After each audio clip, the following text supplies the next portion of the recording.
أما بعد فأعوذ بالله من الشيطان الرجيم بسم الله الرحمن الرحيم يا أيها الناس قد جاءكم برهان من ربكم وأنزلنا إليكم نورا مبينا صدق الله مولانا العظيم إن الله وملائكته يصلون على النبي يا أيها الذين آمنوا صلوا عليه وسلموا تسليما الصلاة والسلام عليك يا رسول الله وعلى آلك وأصحابك يا حبيب الله الصلاة والسلام عليك يا رسول الله وعلى آلك وأصحابك يا حبيب الله. برادران اسلام، اللہ پاک کا شکر ہے جس نے ہمیں زندگی میں ایک بار پھر ماہ ربیع الاول عطا فرمایا ہے. ربیع الاول شریف کی آمد پر میں آپ سب کو مبارکباد پیش کرتا ہوں. یہ مہینہ بڑی اعلیٰ نسبت والا مہینہ ہے. اس مہینے کی 12ویں صبح کو یہ شرف حاصل ہے کہ مقصود کائنات، باعث تخلیق کائنات، سید العالمین، خاتم النبیین صلی اللہ علیہ وآلہ وسلم کی ولادت پاک ہوئی ہے. تو چونکہ یہ مہینہ رسول اللہ صلی اللہ علیہ وآلہ وسلم کے میلاد کا مہینہ ہے، اس لیے یہ خاص برکت والا اور شان والا مہینہ ہے. عید نبوی کا زمانہ آ گیا، لب پہ خوشیوں کا ترانہ آ گیا. ہر کلی، ہر ستارے کو ملی ہے روشنی، ہر کلی کو مسکرانا آ گیا.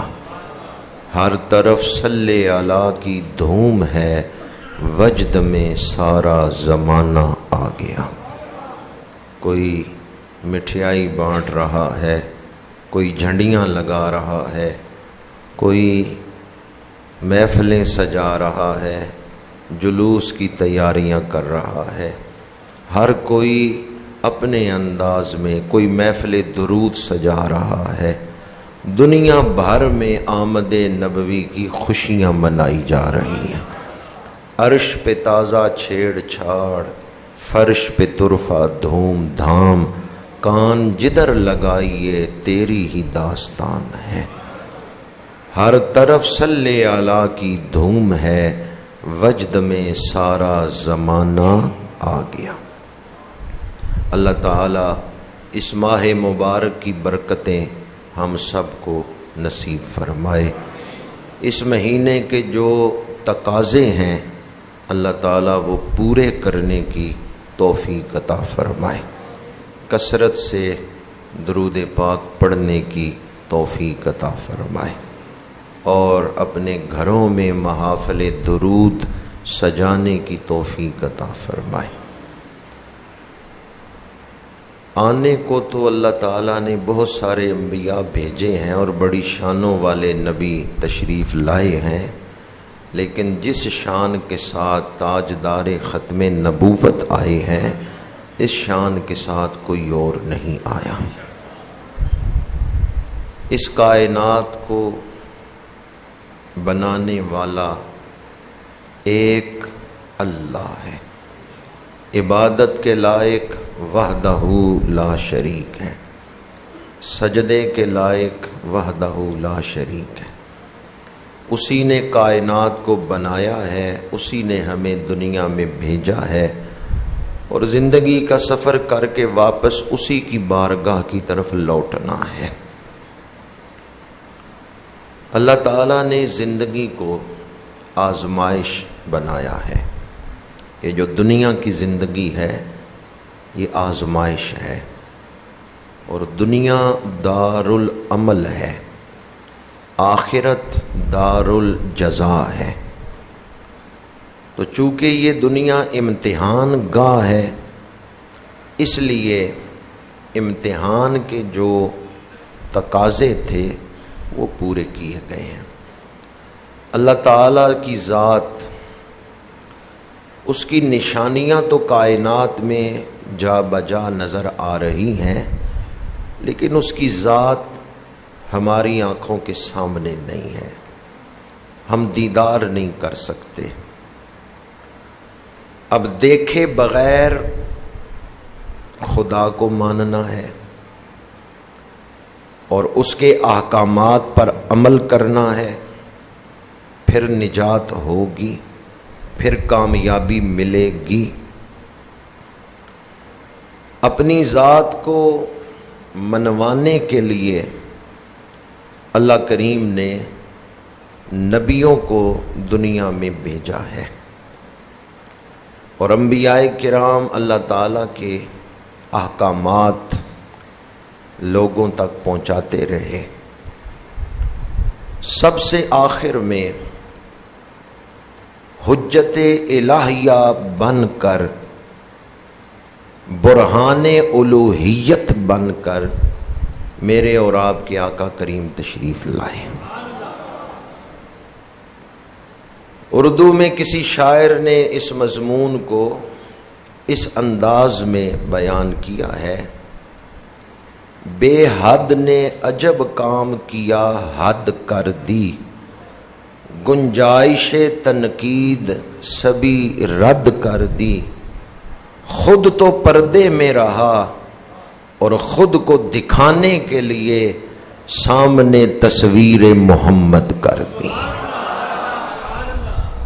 دیکھنے والے تو کہا کرتے ہیں اللہ اللہ، یاد آتا ہے خدا دیکھ کے صورت تیری، دسے صورت راہ بے صورت دا، توبہ راہ کے عین حقیقت دا، پر کم نہیں بے سوجت دا، کوئی ورلیاں موتی لے تریاں۔ خود تو پردے میں رہا اور خود کو دکھانے کے لیے سامنے تصویر محمد کر دی۔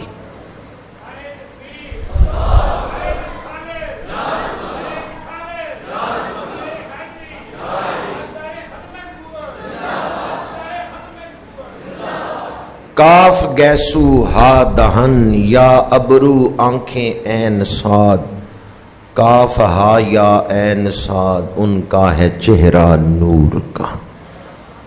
خطبہ کے دوران میں نے جو آیت مبارکہ سورہ نساء آیت نمبر 174 تلاوت کرنے کا شرف حاصل کیا ہے، اس میں اللہ پاک نے فرمایا یا ایھا الناس قد جاءکم برہان من ربکم، اے لوگوں تمہارے پاس تمہارے رب کی طرف سے سب سے بڑی دلیل آ گئی ہے۔ اے لوگوں تمہارے پاس تمہارے رب کی طرف سے برہان آ گیا ہے۔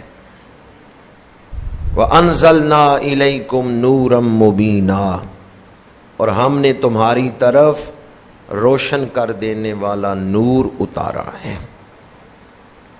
ابتدا میں فرمایا یا ایھا الناس، اے لوگو، اے، یہ الفاظ بتا رہے ہیں کہ ہمارے آقا کریم صرف عرب کے لیے نبی بن کے نہیں آئے، تمام انسانوں کے لیے نبی بن کے آئے۔ یا ایھا الناس، اے انسانوں، اے لوگو۔ جب حضور نے یہ اعلان فرمایا ہے، اس وقت سے لے کے قیامت تک جتنے انسان آئیں گے ان کی نجات حضور کا کلمہ پڑھنے میں ہے۔ آپ صرف ایک علاقے کے لیے نبی بن کے نہیں آئے، صرف عرب والوں کے لیے نبی بن کے نہیں آئے، بلکہ یا ایھا الناس کا انداز بتا رہا ہے آپ تمام انسانوں کے لیے رسول بن کے آئے ہیں۔ اور احادیث مبارکہ سے یہ مضمون ثابت ہے. صحیح مسلم شریف میں حدیث پاک ہے ارسلت الی الخلق کافہ، اللہ نے مجھے تمام مخلوقات کے لیے رسول بنا کے بھیجا ہے. جمادات ہوں، نباتات ہوں، حیوانات ہوں، حشرات ہوں، عالم بشریت ہو، عالم ملکوت ہو، جنات ہوں، تحت الثری سے لے کے اعلی علیین تک کائنات کا ذرہ ذرہ رسول اللہ کا کلمہ پڑھ رہا ہے. حضور صرف ایک جنس کے لیے نبی بن کے نہیں آئے، آپ تمام مخلوقات کے لیے نبی بن کے آئے. آگے فرمایا یا ایھا الناس قد جاءکم، تحقیق آ گیا تمہارے پاس، برہان من ربکم، تمہارے رب کی طرف سے برہان. برہان کسے کہتے ہیں؟ مفسرین نے لکھا ہے یہاں برہان سے حضور مراد ہیں. امام فخر الدین رازی، علامہ محمود آلوسی، حضرت عبداللہ بن عباس، ان تمام مفسرین نے برہان سے حضور کو مراد لیا ہے. برہان کا معنی کیا ہے؟ اوقد الدلائل، اوقد الادلہ، دلیلوں میں سب سے بڑی دلیل. کسی بات کو ثابت کرنے کے لیے جو دلائل دیے جاتے ہیں ان میں جو سب سے زیادہ تاکید والی دلیل ہوتی ہے، سب سے بڑی دلیل ہوتی ہے، اسے برہان کہا جاتا ہے. اور بعض مفسرین نے لکھا ہے هو الدلیل القاطع للعذر، کہ ایسی دلیل جسے سن کے انکار کی گنجائش ختم ہو جائے، ایسی دلیل جسے سن کے انکار کی گنجائش ہی نہ رہ جائے. اس دلیل کو جو مسکت ہو، جو خاموش کرا دینے والی، مضمون کو ثابت کر دینے والی ایسی دلیل جس کے بعد انکار کی گنجائش ہی نہ رہ جائے، اسے برہان کہتے ہیں. لیکن ایک سوال یہ ہے کہ خود دلیل کسے کہتے ہیں؟ دلیل کا مطلب کیا ہے؟ برہان تو کہتے ہیں نا سب سے بڑی دلیل، تو دلیل کسے کہتے ہیں؟ دلیل کا مطلب کیا ہے؟ کسی چیز کا ایسی حالت میں ہونا کہ ایک چیز سے دوسری چیز ثابت ہو جائے، اسے دلیل کہتے ہیں. مثلا آپ نے دھوپ کو دیکھا تو سورج ثابت ہو گیا. باپ نے بیٹے سے کہا دیکھو سورج نکلا ہے، تو بیٹے نے صرف کھڑکی کا پردہ ہٹایا، دھوپ دیکھی اور کہا سورج نکل آیا ہے. اس نے سر باہر نکال کے سورج نہیں دیکھا، دھوپ کو دیکھ کے اس نے کہا سورج نکل آیا ہے. تو دھوپ دلیل ہے سورج کی. کسی چیز کا اس حالت میں ہونا کہ ایک چیز سے دوسری چیز ثابت ہو، اسے کیا کہتے ہیں؟ دلیل. بندہ گھر میں آیا، کمرے میں خوشبو آ رہی ہے، تو اس نے گھر والوں سے پوچھا گلاب کون لے کے آیا ہے؟ گلاب کے پھولوں کی خوشبو آ رہی. تھوڑی دیر بعد دیکھا ٹیبل پہ کسی کونے میں گلاب کے پھول پڑے ہوئے ہیں. خوشبو پہلے آئی، تلاش بعد میں کیا. بعض اوقات ایسا ہوتا ہے، یہ چولہوں کی گیس، کچن میں آپ گئے، بدبو آئی تو فوراً نظر جائے گی چولہا کھلا ہوا تو نہیں. تو ایک چیز دوسری چیز کی کیا بن گئی؟ دلیل. دھواں دیکھا، کہیں آگ ہے، آگ نہ ہوتی تو دھواں نہ ہوتا. یہ دھواں بتا رہا ہے کہ آگ ہے. یا پھر بسا اوقات ایسا ہوتا ہے کہ رات کا وقت ہے، لائٹ جل رہی ہے، بندے کا عکس، سایہ جو ہے وہ دیوار کے دوسری طرف نظر آ رہا ہے، بندہ نہیں نظر آ رہا.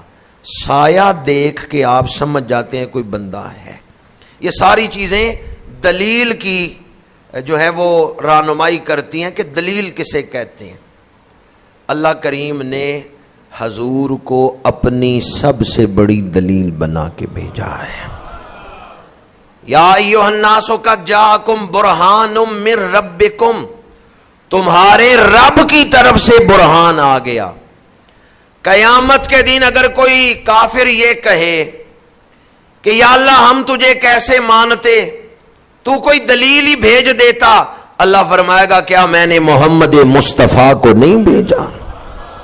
حضور حجت الہیہ ہیں، رسول اللہ کی ذات اللہ کی ذات پہ دلیل ہے۔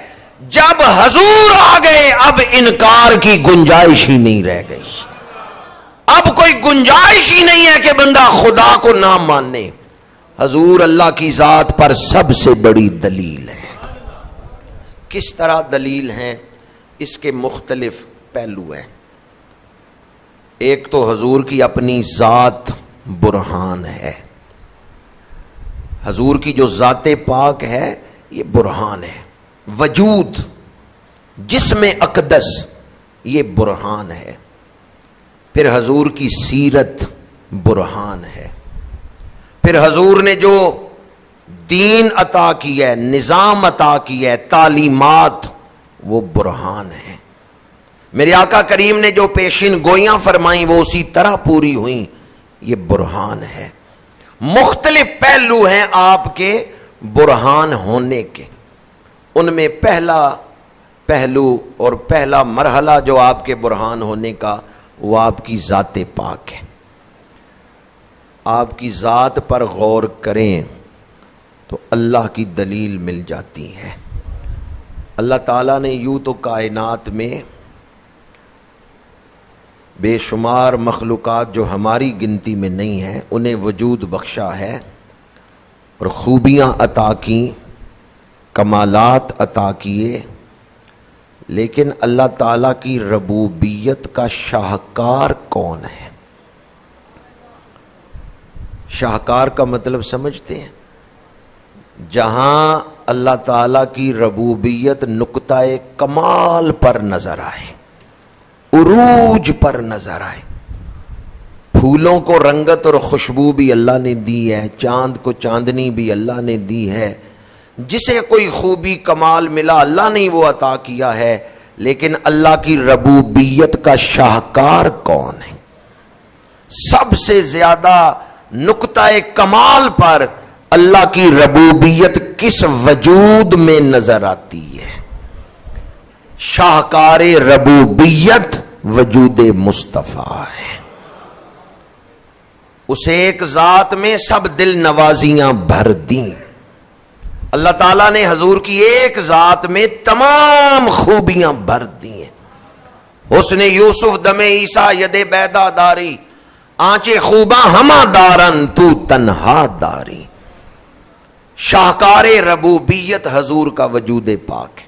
اب حضور کا وجود دلیل ہے آپ کے منہ مبارک، سر مبارک کے بال۔ حضرت طلحہ فرماتے ہیں مجھے نبی اکرم صلی اللہ علیہ وآلہ وسلم کے منہ مبارک نصیب ہوئے، ایک رات میں نے انہیں اپنے گھر رکھا ہے تو مجھے فرشتوں کی تسبیح و تحلیل کی آوازیں آتی تھیں۔ صحابی تھے نا، تو ان کی اپنی روحانیت بڑی اعلیٰ تھی، تو انہوں نے فرشتوں یا اللہ نے سنا دی ہے فرشتوں کی تسبیح و تحلیل۔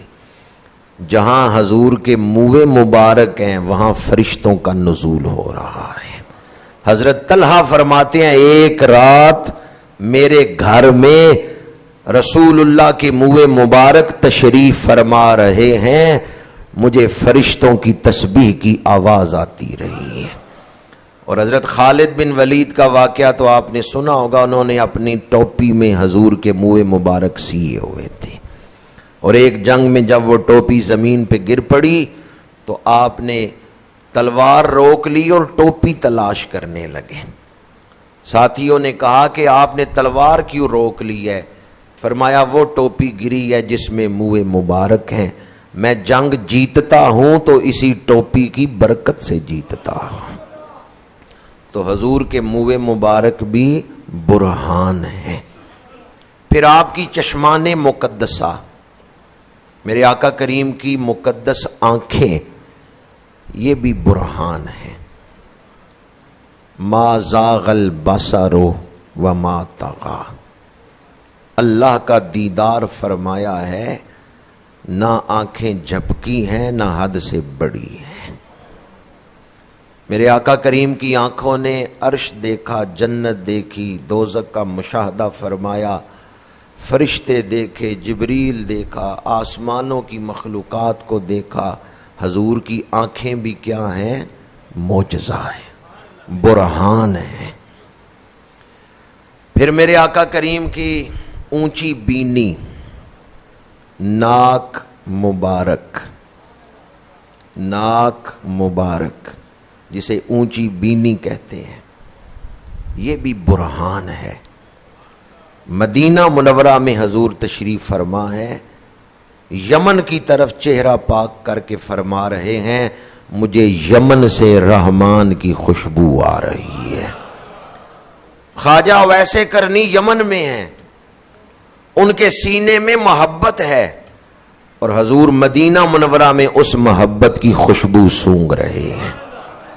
اس میں کوئی حیرت کی بات ہے کہ چند لوگوں نے سبحان اللہ کہا ہے اور باقی خاموش رہے ہیں؟ قرآن پاک پڑھ کے دیکھیں، کرتا مصر سے چلا ہے اور کنعان میں بیٹھ کے حضرت یعقوب کہتے ہیں انی لاجد ریح یوسفا، مجھے یوسف کی خوشبو آ رہی ہے. وہ حضرت یعقوب جو مقتدی ہیں ہمارے آقا کے، معراج کی رات پیچھے مقتدی بن کے کھڑے ہیں، ان کا ناک مبارک تو اتنی شان رکھتا ہے کہ وہ مصر سے چلنے والے کرتے کی خوشبو سونگ لیتے ہیں. فرماتے ہیں مجھے یوسف کی خوشبو آ رہی ہے. تو جو نبیوں کے امام ہیں ان کی قوت شامہ کی شان کیا ہوگی. میرے آقا کریم کے منہ مبارک یہ بھی برہان ہے، آنکھیں یہ بھی برہان ہے. میرے آقا کریم کی اونچی بینی یہ بھی برہان ہے.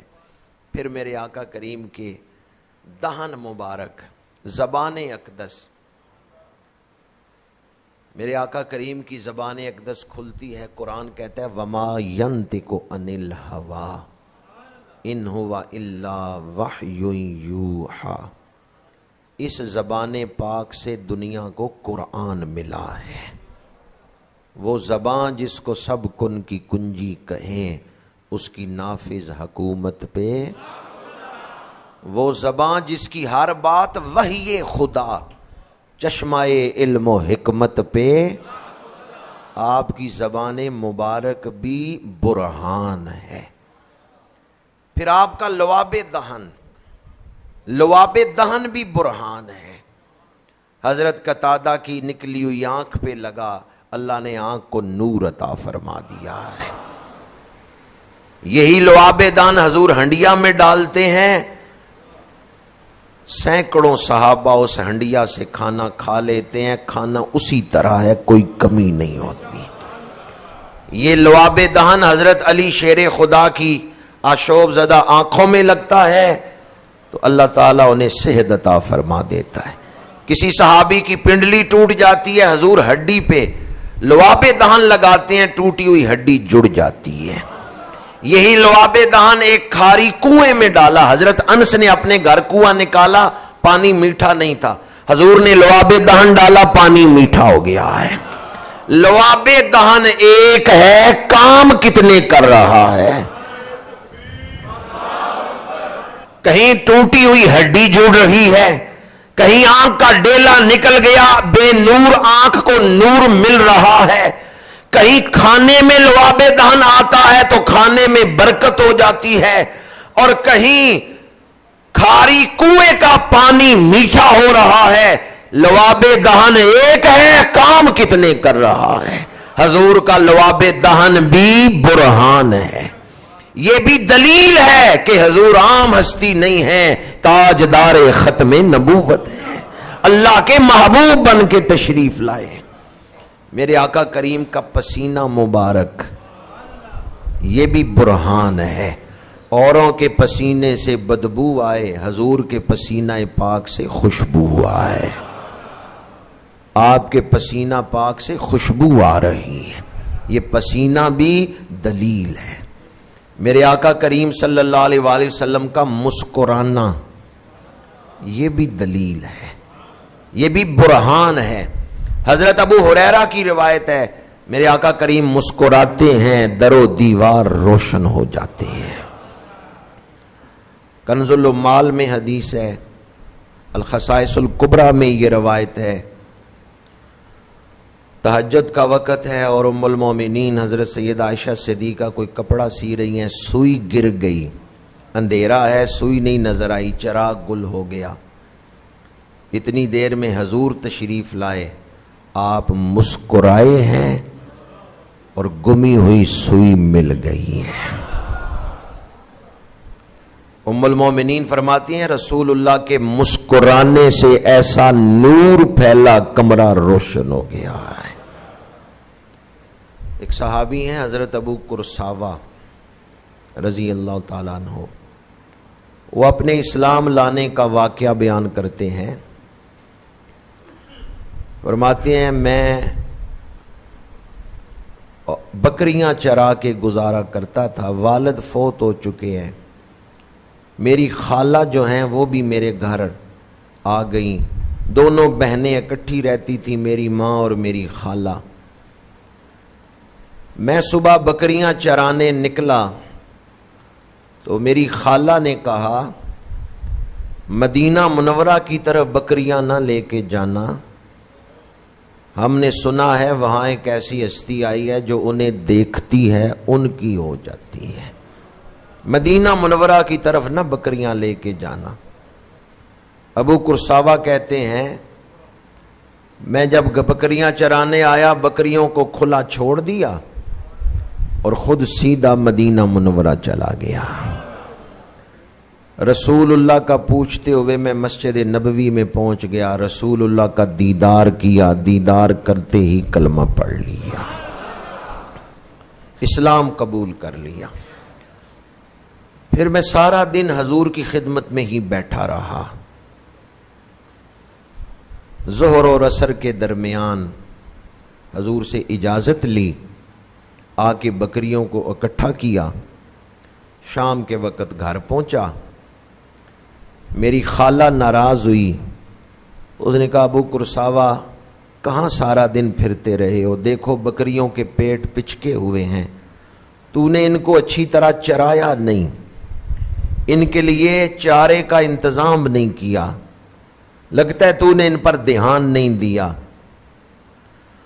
ابو قرصاوہ کہتے ہیں میں نے وہ بات نہیں بتائی اپنی خالہ کو کہ میں نے تو بکریوں پر دھیان ہی نہیں دیا، سارا دن تو میں رسول اللہ کی خدمت میں بیٹھا رہا ہوں۔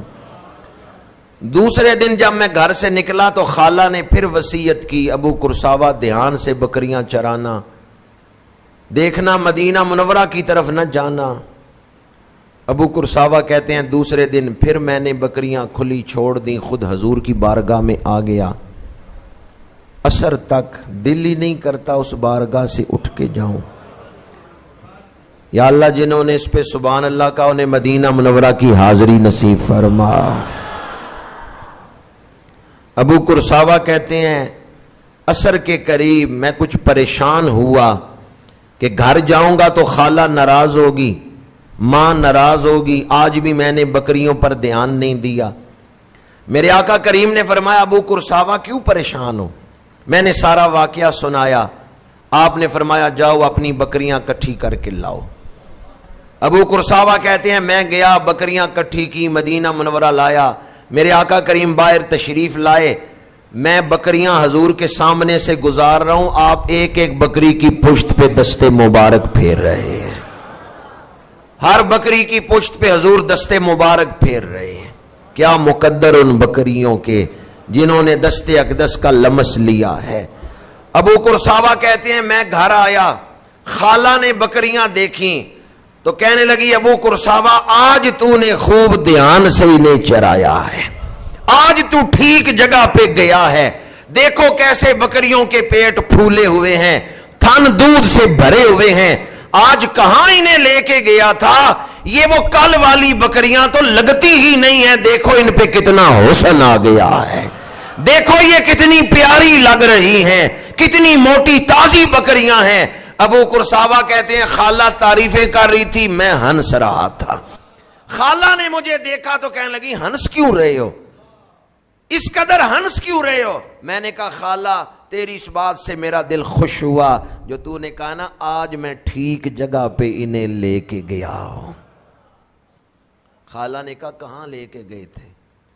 میں نے کہا میں نے بکریاں چرائی نہیں ہیں، میں تو انہیں کھلا چھوڑ کے رسول اللہ کی خدمت میں چلا گیا. یہ کرم تو اللہ کے نبی نے کیا ہے، ان کی پشت پہ ہاتھ پھیرا ہے، ان کی قسمت ہی بدل گئی ہے. یہ جو ان کا حسن تمہیں نظر آ رہا ہے، دودھ سے بھرے ہوئے تھن نظر آ رہے ہیں، یہ میرے چرانے کی وجہ سے نہیں ہے، یہ دستے رسول کی برکت کی وجہ سے ہے. کہتے ہیں میری خالہ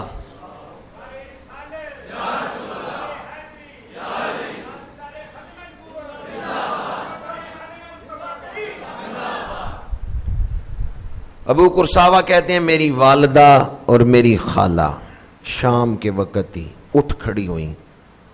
کہا ابو قرصاوہ اب ہم ان کی زیارت کے بغیر ایک رات بھی نہیں گزار سکتے، ابھی ہمیں ان کی بارگاہ میں لے چلو. جب تک ذکر نہیں سنا تھا، اس انداز میں شان نہیں سنی تھی، دور تھیں. جب ایک عاشق کی زبان سے حضور کا ذکر سنا ہے تڑپ پیدا ہو گئی. کہا ابو قرصاوہ اب ہم ایک رات بھی ان کے دیدار کے بغیر نہیں گزار سکتی، لے چلو ہمیں ان کی بارگاہ میں. سرے شام ہی جناب ابو قرصاوہ اپنی والدہ اور خالہ کو لے کے رسول اللہ کی بارگاہ میں حاضر ہوئے. دیکھتے ہی ان دونوں خواتین نے اسلام قبول کر لیا. اب جب اسلام قبول کر کے وہ واپس پلٹی ہیں نا اپنے گھر کی طرف، راستے میں انہوں نے ایک بیان دیا ہے، وہ حدیث کی کتابوں میں لکھا ہوا ہے.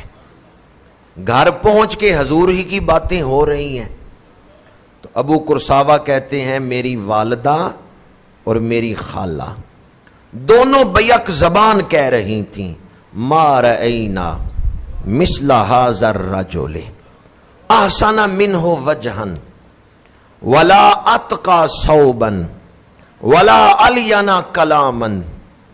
ہم نے ان جیسا حسین نہیں دیکھا.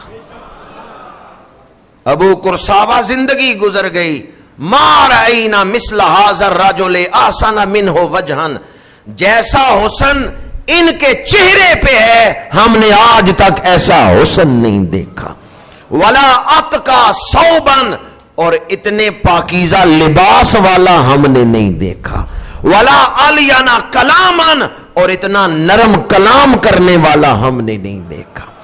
چہرے پہ حسن بھی بے مثال ہے، بدن پاک پہ لباس بھی بے مثال ہے، اور گفتگو کا انداز بھی بے مثال ہے.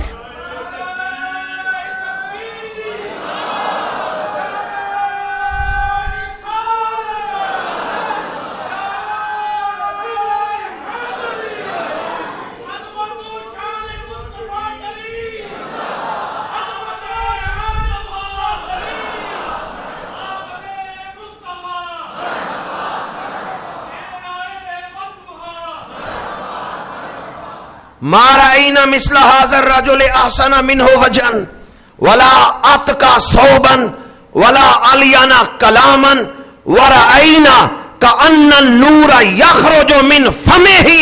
وہ دونوں عورتیں بیک زبان کہہ رہی ہیں ابو قرصاوہ جب یہ بولتے تھے ہم دیکھ رہی تھی ان کے منہ سے نور نکل رہا ہے. جب وہ دہن پاک کھولتے تھے وَرَأَيْنَا كَأَنَّ النُّورَ يَخْرُجُ مِنْ فَمِهِ، ان کے دندان مبارک سے نور چھنتا تھا. جب وہ ہونٹ کھولتے تھے نور نکلتا تھا. ان کے لفظوں سے نکلنے والا نور ہماری آنکھوں کو بھی روشن کر رہا تھا، ہمارے سینوں کو بھی روشن کر رہا تھا.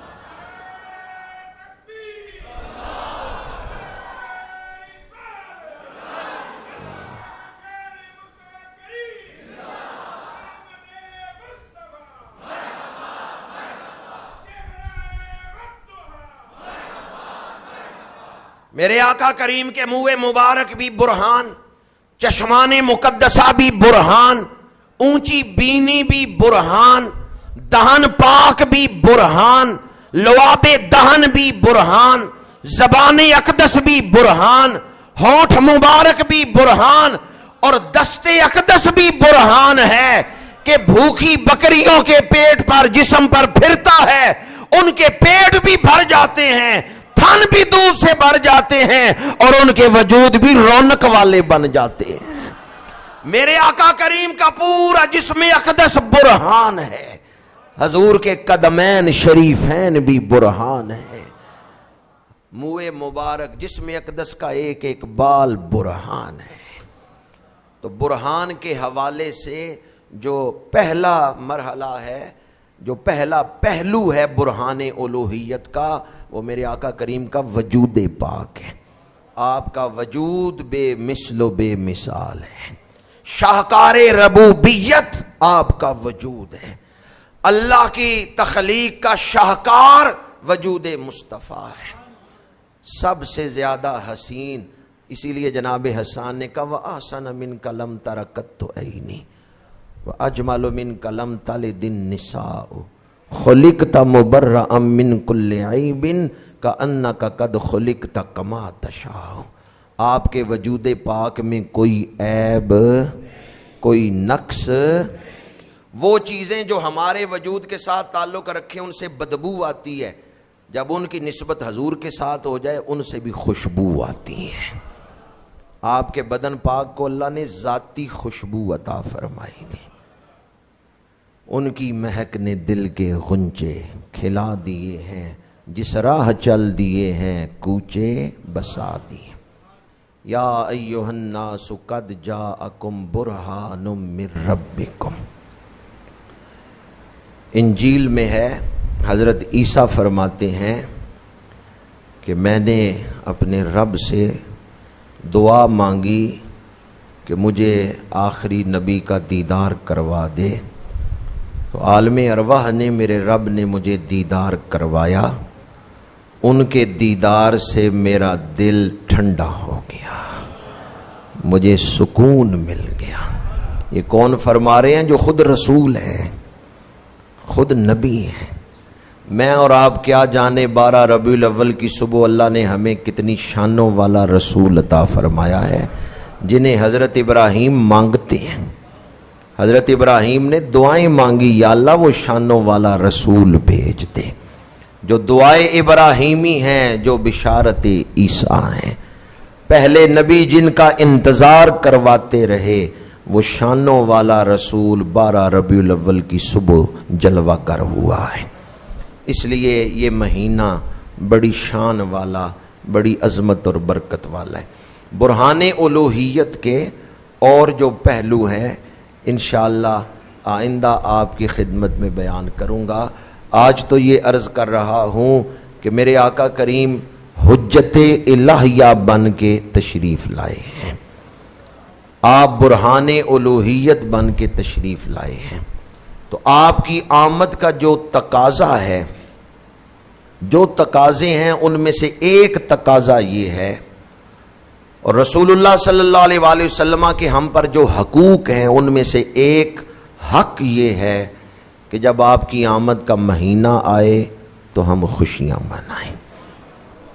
ہر سال ہی اہل ایمان آپ کی آمد پر خوشیاں مناتے ہیں، اور اس سال بھی دنیا بھر میں حضور کی آمد پر خوشیاں منائی جا رہی ہیں۔ آج ہم ارادہ کرتے ہیں کہ انشاءاللہ پہلے سے بڑھ کے میلاد النبی کی خوشیاں منائیں گے۔ حضور کی آمد پر خوشی منانا، اس سے خود ہمیں ہی فائدہ ہے۔ رسول اللہ صلی اللہ علیہ وآلہ وسلم کی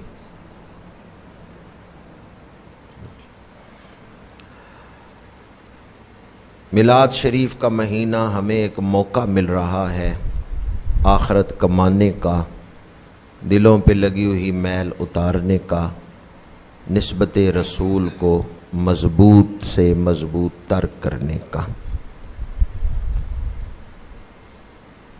بعض دوست محبت میں کچھ ایسے کام کرتے ہیں جن کی شریعت اجازت نہیں دیتی یا جو مناسب نہیں ہے، تو اس لیے ہمیں ان کا بھی خیال رکھنا چاہیے۔ ایک تو گزارش یہ کروں گا کہ میلاد شریف کی خوشی میں جھنڈیاں لگائیں، بلکہ ہر شخص کم از کم ایک جھنڈا اپنے مکان کی چھت پہ لگائیں، لیکن یہ احتیاط کریں کہ اس جھنڈے پہ کوئی آیت نہ لکھی ہوئی ہو، اس جھنڈے پہ نالین پاک کی یا جھنڈیوں پہ جو بازاروں میں دکانوں پہ بھی لگاتے ہیں ان پہ نالین شریفین کی تصویر نہ بنی ہوئی ہو، کیونکہ ایک دو دن بعد جب وہ جھنڈیاں نیچے گرتی ہیں تو پھر بے ادبی ہوتی ہیں۔ جھنڈیاں وہ لگائیں جن پر کوئی تصویر نہ بنی ہوئی ہو، نہ نالین شریفین کی، نہ ہی کوئی آیت لکھی ہوئی ہو، جھنڈا بھی وہ لگائیں۔ دوسرا جو احتیاط کا پہلو ہے، میلاد شریف کی خوشی میں کیک کاٹا جاتا ہے۔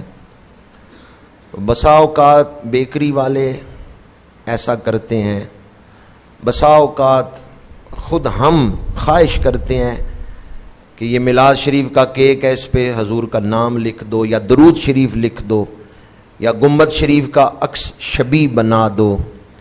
تو میلاد شریف کا جو کیک کاٹیں اس پر بھی کوئی مقدس نام نہ لکھوائیں، نہ ہی گنبد خضرا کی شبیہ اس پر بنوائیں، کیونکہ پھر چھری سے اس کیک کو کاٹا جاتا ہے تو پھر اس کی بے ادبی ہوگی جو مبارک نام آپ نے لکھا ہے یا شبیہ بنائی ہے۔ خود بھی احتیاط کریں کہ جب کیک خریدیں اس نیت سے کہ میلاد شریف کی خوشی میں کاٹنا ہے تو بیکری والوں سے اس پر کچھ نام نہ لکھوائیں، اور اگر ہو سکے تو کوئی دو چار میرے دوست جو اس جذبے کے مالک ہوں وہ خود جا کے بیکری والوں تک یہ پیغام بھی پہنچا دیں کہ اگر کوئی انہیں کہے بھی تو وہ ایسا نہ کریں۔ میلاد شریف کے لیے جو کیک خریدیں اس پر گنبد خضرا کی شبیہ یا مبارک اسماء نہ لکھوائیں۔ بعض جگہوں پہ دیکھا گیا ہے کہ نوجوان راستہ روک لیتے ہیں مسافروں کا اور کہتے ہیں جی میلاد منا رہے ہیں چندہ دیں۔ ایسا زبردستی چندہ میلاد شریف کے لیے لینا یہ بھی ادب کے منافی ہے، یہ بھی مناسب نہیں۔ آپ میلاد منا رہے ہیں اللہ کے رسول کا، سید العالمین کا، آپ بھیک کیوں مانگ رہے ہیں؟ میلاد منائیں ادب کے تقاضوں کو پیش نظر رکھتے ہوئے۔ اگر آپ طاقت نہیں رکھتے تو خالی چنے رکھ کے میلاد منائیں، وہ بھی قبول ہو جاتا ہے۔ آپ اپنی توفیق کے مطابق میلاد منا لیں۔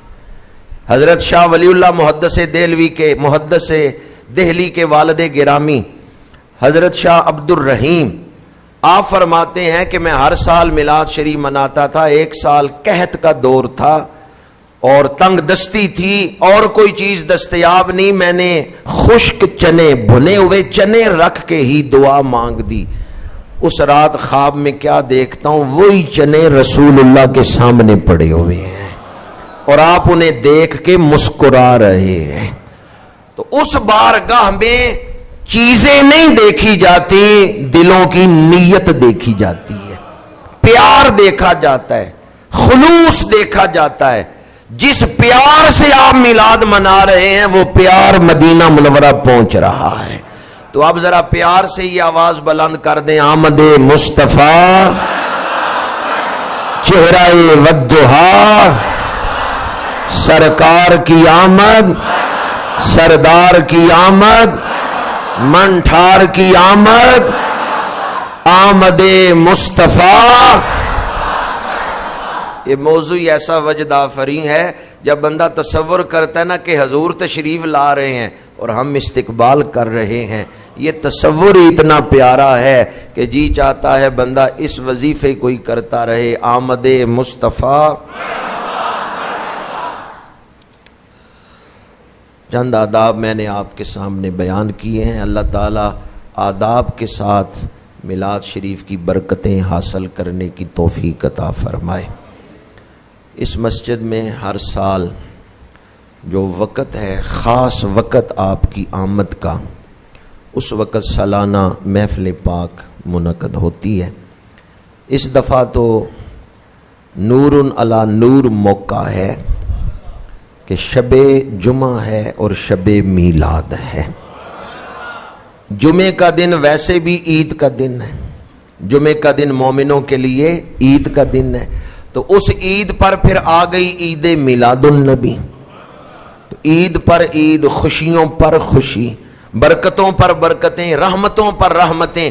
اب بھی اگر کوئی محروم رہے تو وہ بڑا ہی بدبخت ہے، اب بھی اگر کوئی رحمتوں سے دامن نہ بھرے تو وہ بڑا ہی حرمہ نصیب ہے کہ اللہ نے اتنا خوبصورت اعلیٰ موقع عطا فرمایا۔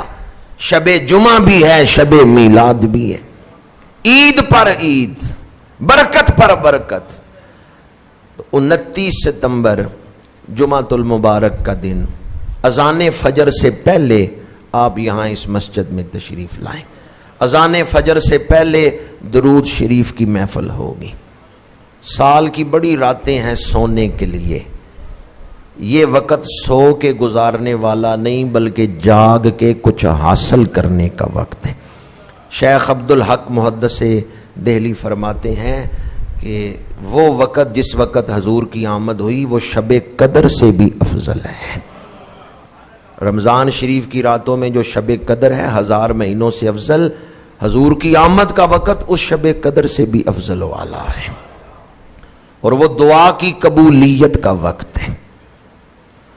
بعض بزرگ فرماتے ہیں ہمارے نامہ اعمال میں یہ ایک عمل ہی ایسا ہے جس پہ ہم فخر کر سکتے ہیں کہ قیامت کے دن اللہ کی بارگاہ میں یہ عمل پیش کریں گے، یا اللہ جب تیرے محبوب کی آمد کا وقت تھا ہم کھڑے ہو کے درود پڑھتے تھے، ہم نے اس وقت